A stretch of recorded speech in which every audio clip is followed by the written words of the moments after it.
عايز اقول لكم على حاجه، كوكو دلوقتي هيروح يحلق. طبعا عشان ينعنش ويفرفش هيحلق دلوقتي. انتظرونا كمان ساعه هتشوفوا كوكو بشكل تاني.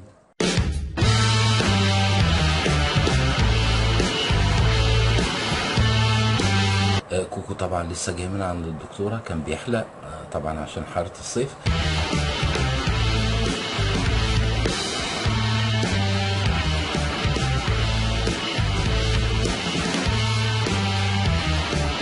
كوكو شعره من نوع الدهني، فبيلزق في بعضه. بدأ يفوق اهو طبعا لان هو بيحلق وبياخد بنج. ان شاء الله كده كمان يومين وهنحلق للوزن.